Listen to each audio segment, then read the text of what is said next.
So what is the background story of Throne Solutions? Well, it's been a long time coming, from the personal journey aspect to also being curious. Post-college, I got into a lot of hustler, quote-unquote, activities, not the negative type, the good type, doing printing, trying to get security gigs here and there, selling cars, selling land, the works. And then I started realizing there's a pattern. Some businesses do very well, some businesses don't. Especially when you find a business that has the customers, it has, from outside it looks like everything is good. And then 6 months later, a year later, they're closed. And closed properly, like they're not doing well. So that really raised my curiosity to find out what is it that makes such businesses tick and others don't. So that's where I started looking into what business really looks like. And I realized it's completely different between an income generating activity and actually running a business. Most people really don't know the difference. So what's the difference between the two? In a nutshell, income generating activity is anything that can give you revenue. You know, even this thing, cutting grass, that's an income generating activity. So you can imagine if you scale that and you're able to sell cars twice a month or land, you can make a lot of money. But business in itself is made up of systems that are measurable, it can be replicated, and it can be scaled. So those management systems around that activity is what makes the business. That's the key difference in a nutshell, without going too deep into it. What are some of your highlights as a business owner? I think it's always so fulfilling when you see a business you're working with change an attitude, learn something new, be aware that they're doing something wrong or right, though we avoid being the quote-unquote experts. We use the mind of the business to get into it. However, you want to let the person be aware that, oh my goodness, maybe this isn't right. And most of the time, it's just lack of information. They just don't know how to cost, how to price, how to salary. It's that simple sometimes. So that training really gives them a lot of information. And then after that, now we give them the support they need. What is your unique selling point or the thing that sets you apart from your competitors? I think the thing that really sets Throne Solutions apart is focusing on the business person as the biggest asset in the business. So the world around is always focusing on the business idea, the next big thing, how do we do a deck, how do we finance, but what about the capacity of the person who actually started it? If you look at the unicorns of the industry, the founders of Tesla, Apple, what is it that they're able to do? They know themselves so well, they have the capacity to shift from making phones to doing something like Pixar. One day is making a rocket, the next day is making a car, the next day is the boss of Twitter. What is the consistency there? Him. So these guys are so self-aware of themselves that they're able to do anything. And then now you get serial entrepreneurs. So building the capacity of the business owner is the most important part of the whole business process. Of course, there is value in the plans and learning how to do the systems, but most importantly, we start with what begins, and that's a business owner. That's our unique selling point. In relation to that, what does it take an entrepreneur to run a successful coaching business? Well, when it comes to coaching and most service industry, it's the disillusionment or the reality check of you have to do everything but that one thing you will have to do so that you can do it. Let me explain. So I love being a coach. Before I get a client in front of me, I have to do everything else that's not coaching to make sure that they come in. So it's having meetings, it's doing podcasts, it's interacting with the right alliance groups, all that stuff, so that now I can have people or persons seated in front of me for me to coach. And that goes across the board for a lot of businesses. And what we call that is business development activities. That is a key thing for you to drive a proper coaching business. Let me give you a real-time example. There are some really wonderful world-class coaches who are not making any money. They're doing very poorly. And then borderline conmen who are making buck. Why? Because they are always marketing and selling themselves and getting clients. So that's the difference. The business development activities are key. So what are some of the core values that you run with in your business? Well, in executive coaching, we call it equal footing. The first point of having a qualifying conversation, so I know if you can be a business I can help or our leader I can help, is do you have a big enough problem to need an outsider?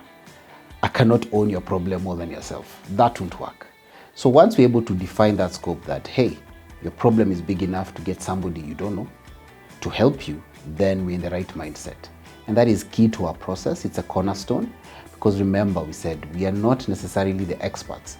but we are experts at creating the framework with which we enable our clients to reach their goals. That's what we are experts in. You can imagine I've had clients who are engineers and neurosurgeons. Do you know how many years it takes to get those titles? So I meet and all of a sudden I'm telling them how to be a neurosurgeon. Impossible. But if they realize they need that kind of support, then I'm very key to the process of them realizing their goal. What are some of the marketing strategies that have worked out in your business? Coffee. Yeah, I take a lot of people out on coffee dates because the backbone of this industry is trust. So you have to talk to human beings. Even if you have a really good website, even if you have a really good Facebook page and all that, by the end of the day, they're going to come and open up themselves to you. So there has to be that resonance. So we have to meet, we have to have that qualifying conversation. And to be honest, it's cheaper and more effective. Then now when they go online, they realize, oh, he's credible, great, let's go. Throne solution is the thing. But meeting more people, speaking, having that human touch, of course, COVID really affected us, enables us to go ahead and be able to do the conversion. In the digital age that we're living in, how are you leveraging the global digital transformation to grow your business? I think it's accessibility. Everybody has a phone, everybody has a computer in front of them. So we don't have to have physical meetings. In the coaching space, we're able to do it online and it's becoming just as effective.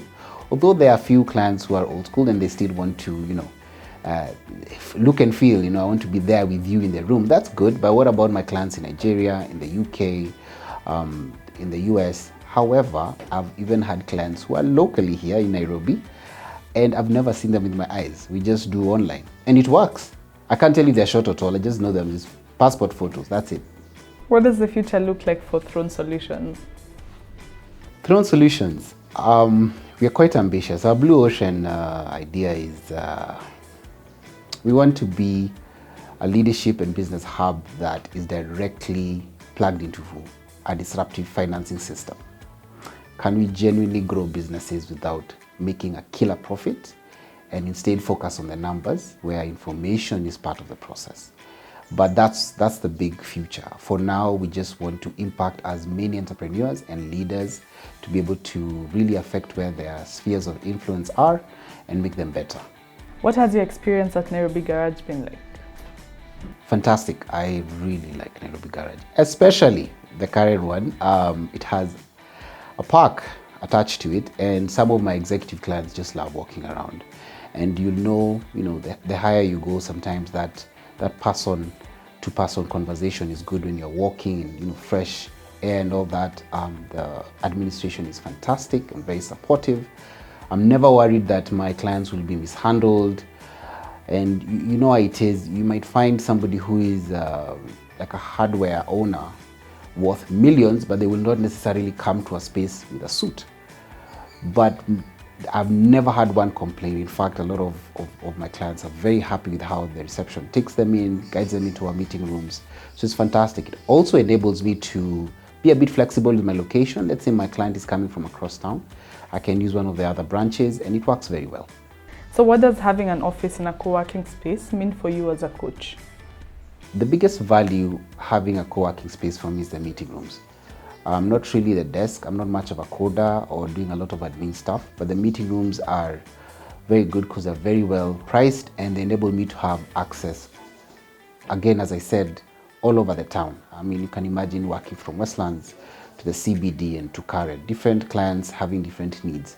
Also the ability to have workshops and big spaces to have mastermind groups and crisis meetings. Fantastic. I do like how it affects my coaching.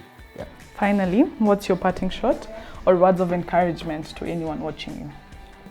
At Throne Solutions, we say think, plan, do. Because strategy is a theory, plan is what you can control. Do not do when you're planning, do not think when you're doing. Follow the system, it works. Thank you for watching the video, and you can reach me on my LinkedIn profile at Wamwea. And I'm also looking forward to meet you in my mastermind workshop in collaboration with Nairobi Garage. Let's come have some interactive fun, learn about leadership, teams, and how to build a business properly.